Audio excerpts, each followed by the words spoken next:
Hey, what is going on, guys? It's DK back at you with another video here to predict the 4-game Counter-Strike CS:GO main slate on Draftkings. Before I get into the video, if you guys are new to the channel, my name's DK. I make daily videos breaking down NBA, NFL, and esports, daily fantasy sports slates, esports including Counter-Strike, CS:GO, this one, Call of Duty, and League of Legends. So with that out of the way, what we can do is we can jump into the video. Before we get into players and their prices for the slate for Tuesday, let's take a look back at my lineup here from Saturday or Sunday. Hope you guys all had a good day off CS:GO there today, Monday. But yeah, let's look back at my lineup here from Sunday slate. So threw in Calix in the captain spot. Talked about really liking him. He was underpriced. I think he's like under 8K. Paired him with Moose's value. Both those guys went off. Envy as a whole just went nuclear. If you had like a 3-man Envy stack, you were probably in great shape there. I had 2 with Calix and Moose, both really, really good. Liege, again, I talked about playing at least 2 of those liquid guys in cash, maybe even 3. I mean, they're all good, right? It was an easy 2-0 there. Fallen, that was more of an ownership play for me. I knew they were going to be low owned. I knew he was going to be low owned compared to the Furia guys, so I figured I would take a shot there. He was okay. I mean, they did get 2-0'd, but he was pretty solid. Had a lot of clutches, was 41-40, so not bad there. The 2 letdowns here with the G2 guys, and God, DFS it can be such a tilting game because I was riding. The last 3 or 4 slates Mouse Esports have been on, I've been riding the Rops Frozen duo each time. Playing them. They keep letting me down. I'm like, finally, all right, you know what? I'm going to go the opposite side here. I'm going to go G2. Frozen and Rops let me down enough. And sure enough, Frozen goes off, and Mouse Esports 2-0 G2. Yeah, that's very tilting for sure. Because I had a pretty solid lineup here. And, you know, if the game goes the other way, obviously if those G2 guys win, I'm probably in really good shape. But again, for tournaments, that's how it goes. Sometimes you got to basically get right in everything. So missed the cash here, obviously because of those 2 G2 guys.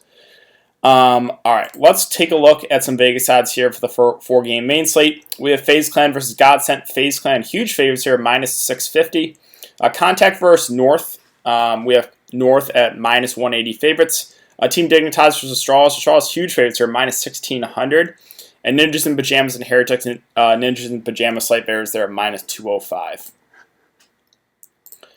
So what we can do is we can look at, let's go team by team and talk about the players that I'm liking for the slate. So on the Godsent side, again, they're pretty decent dogs here, plus 400. You know, I still think a guy like Makalele at 5.8 or Madden there at 6.4 would be the guys I would look to. Am I going to play anyone on Godsent for the slate? Probably not. FaZe has looked really good recently. They've been taking on a lot of good teams. And they're pretty big favorites as well. So sure, again, we've seen huge upsets happen. If you want to get risky and take some shots on the Godsent players, those are probably the 2 I would look to. But that's about it. If we move on to the FaZe Clan, there's more to like here. They're going to be pretty popular because of they're pretty big favorites here. I love Nico at his price at 9.2K. When we saw him in the 10K range, his price is going up, 9.4, 9.6, 10.2. It's dropped down to 9.2K in a game. FaZe Clan should win here. It could go to 3 games. If that's the case, that's even better for Nico. So I love Nico's to spend up there. I think I will definitely be playing him today. The other guys in FaZe, so Brokey, Coldzera, Rain, Olafmeister. I honestly think my next favorite play for his price is Olafmeister at 5.6K. No, he hasn't been, putting up huge numbers. They actually don't have their most recent game on there, but Olafmeister had a really solid game. He's kind of changed roles. Has been pretty good since that change. 55, 51, 58, and he had a good game whenever their last game was. So yeah, at that price, I think he looks like a pretty solid value option. But I think those would probably be my 2 favorites. If we're looking at the guys in the mid-range here with Brokey, Coldzera, and Rain, it's a close one. I think I would prefer getting up to Brokey at 8.4K with him and Coldzera kind of being close. I don't know. It's a close one there. If you want to go 3-man FaZe stack, that's fine. But I think my 2 preferred plays there would be Nico at the top, Olafmeister there at the bottom.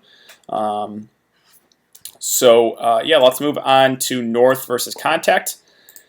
And this is a game I find interesting because it's two not so good teams, but I think their ownership is going to be low. And we saw that in that game on Sunday. We had Farlig was super, super low owned. We had Alex on the other side was low owned. And Farlig put up huge numbers in a win. Alex, they got 2-0, but he still put up decent numbers. So this is one of those games I think it goes maybe overlooked by the public because, again, they're not as good teams, but someone's got to win this game, and their price tags are very, very appealing here. So this is somewhere I think you can get some huge upside for their value. On the north side, they are slight favorites here at minus 180. AZ at the top there at 7.4K. Really like him as a spend up. If you want to go this direction, right? If you want to go on the north side, I think AZ at that price, love him there.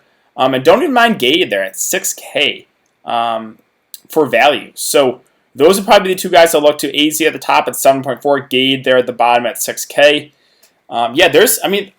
Everyone's price tag in this team. It looks pretty appealing. And if they can pull off a win, if they can win 2-0, you could see some huge numbers for their salaries. So this is a game I think, again, maybe goes a little bit overlooked, but you're going to want some interest in this one for sure. On the opposite side here, we have Contact. Again, they're slight dogs here at plus 130. They've yet to win a game so far. Esperanto would be the guy at the top at 8K. Again, if you want to go this direction, if you want to go north direction, I think it's a close call, but he is the guy that has the most upside for this Contact team. The other guys on this roster that I have some interest in would probably be Ships. They're at 6K. He's averaged 41.6 fantasy points in the games they have on. I think he's decent value, right? And again, this game is almost a coin flip, so it's which direction you want to go with. But I really do think you're going to want some exposure to this one because if you guess right on the winning side, you're probably going to be in for a really good day. So don't avoid this game. I think it's where you can definitely get some value. And like I said, I think it's going to be low owned because they're not as good of teams as the other ones on the slate. Next game here we have Astralis versus Dignitas. Astralis are the biggest favorites here of the day, minus 1,600. I'm just going to say I don't know if I agree with that line. Team Dignitas, sure, they're not the greatest team, but minus 1,600 for Astralis. We've seen some teams give Astralis games. We've seen Astralis go down even. I don't know if this Vegas number should be that high, so if I was a betting man, maybe I'll throw a little bit of money on the underdog there. But I do think, personally, like Astralis will win. I just don't think, again, that money line should be that high. So really the downside here with these Astralis guys is they're such a balanced team. I know I kind of repeat myself with that, but it's true. If we're just looking at fantasy points per game, from top to bottom, 60, 53, 60, 54, and 50, basically. So 10-point difference fantasy points per game with all five of their players in the roster. So if we're talking about my favorite plays here on the Astralis side, again, I think, Device's price was up in the 9K range. Now he's at 8.8K, right? He was 9.4K the last two slates. His price has dropped a little bit. He's their most consistent player. He's their AWPer, their AWP. He's the guy that I think has the most upside in this team. And his price has dropped a little bit. So I think my preferred play would be Device. And then other options here, with Magix, Zipex, and Dupree. Probably Zipex still at 8.2. I know his price is a little bit more expensive than Dupree. That's a close one. I think Zipex is probably a slightly better player, but Dupree, you're getting him about a $1,000 difference. So that's a close one as well. And even Glave's in play at almost at 7K, right? He has been really, really solid here. 72, 68, and 74 fantasy points in 3 of the last 4 games. And you're getting a pretty decent discount there. So these Astralis guys do look appealing. The downside is they're a very, very balanced team, so they're not very... most of the time you're not going to see a guy go off for like a huge, huge day. I think the guy that has the most upside is Device, in my opinion. But yeah, this is a team I think is also going to be popular because they're such big favorites. So yeah, I think for a cash game setting, right, you're going to see... Personally, for like a cash game setting, right? If I was playing cash games for safety, I'd probably play 2 FaZe players. I'd probably play 2 Astralis players. All right, let's move on to Dignitas here. Again, they're huge dogs here, the biggest dogs of the slate. But I still think, I don't know if that Vegas number looks correct to me. I think, they're giving a little bit too much credit to Astralis. I think Dignitas could keep this close, maybe pull it to 3 maps. The guys I'm looking at here for Team Dignitas, I like Forrest here at 6.6K. He's a guy that's been pretty consistent here. He's not really going to hurt you. Even in tough games, he's put up decent performance. In a tough match there against Vitality, he put up 67. Against Fnatic, he put up 68. So this is a guy for his price point, I think looks decent. And then the other option I would probably look to would be Get Right here at 6.4K. The two guys at the bottom, I don't think I get to Freiburg or Zisk because they just don't have a whole lot of upside. I know they're really, really cheap, but I think Forest, Get Right for their prices would be the guys to look to. And I don't think you necessarily have to avoid these guys. Now, for cash games, yeah, avoid these guys. For GPPs, you're going to get Dignitas at very, very low ownership, but we've seen big upsets here the last week and a half or so. It's definitely possible, and Forest, Get Right would be the guys I'd look to on this team. Last game here, we have Ninjas in Pajamas versus Heretics. We have Ninjas in Pajamas at slate favorites here at -205. Another game I think could go either way. On the Ninjas in Pajamas side, this is a game where, again, the price tags look really, really appealing here. Nox 7.2, Plopsky at 6.8, Rez at 6.8, even like Lurko for value there at 6.2K. This is a game where, so yeah, there's cheap plays in both this one and the North Contact game. I think this one's gonna be a lot more popular because they're just better teams. So that's why, again, I think this North Contact game goes forgotten about, but there's definitely some upside there. In this one though, on the Ninjas in Pajamas side, Plopsy probably my favorite play here at 6.8K. He is a guy that, in a win, probably gets you around 60 to 70 fantasy points. In a loss, probably like 40 to 50. And at this price point, again, that seems pretty safe. So I think Plopsy, for safety at that price, he's going to be pretty popular in my opinion. On the, what was it, last slate? Like on Sunday, I think it was. Saturday or Sunday, I was in a $50 tournament, and he was like 70% owned. So a lot of the Sharks were on him. I think the ownership's going to be behind him again here. Again, I like him as well. I think he's a good play for his price. So Plopsky, probably my favorite play there in the Ninjas in Pajamas side. And then don't even mind, again, Lurko at 6.2K for value. But yeah, all in all, there's not a whole lot of downside to say about this roster for the prices. It's just, which pieces do you want to go to. I think, again, Plopsky, Lurko would probably be my preferred plays here on that side. On the Heretic side, so this is interesting because they are a very, very boom or bust team, meaning, the guys in the bottom of the roster don't really have a whole lot of upside. The guys at the top have huge upside. Maka here at 9K has enormous upside. For looking, I know the last two games he hasn't been great, but those are against really, really good teams, and Fnatic and Astralis still put up decent numbers. They're 49 and 55 fantasy points, but before that, 123 against Complexity, 99, 93, 99. So this guy has enormous upside, and yeah, I think I'm interested to see what his ownership's going to be, because I know they're slight dogs here.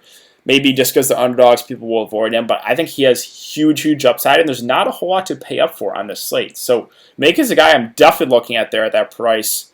And then Navarra and Lucky, I think those two are certainly in play as well. Navarra probably has a little bit more upside. You're going to have to pay premium for him, though, 7.8, whereas Lucky, you can save a little bit, 6.2K. So those top three guys would be guys I would look to on the Heretic side. And I don't know how popular they're going to be, but those three guys have a lot of upside, especially Maka there at the top. So that about does it for the breakdown of the team by team. If we're talking cash games and we're talking captain spot, again, if we're just looking for safety for 50-50s, double ups, I think it's those phase guys, right? So, personally, I think Nico seems like a really safe cash game option. Or the Astralis guys. I think, anyone on the Astralis team, right? They're a very balanced team. They seem pretty safe. They're the biggest favorites of the day. So those would be the people I would look to for captains, right? Like a guy like Nico or Brokey or Olaf Meister for value, or on the Astralis side, basically, and you can make an argument for any of those guys. That's where I would look to if we're looking for just strictly cash games. If we're talking about tournaments and guys I think are going to be low owned, right? So Maka, just talked about him. I don't have a good feel of what his ownership's going to be. He has enormous upside. This game could definitely go Heretic's way. If it does, you could see him put up over 100 fantasy points. So I do like him a good amount. I don't know how high owned he's going to be.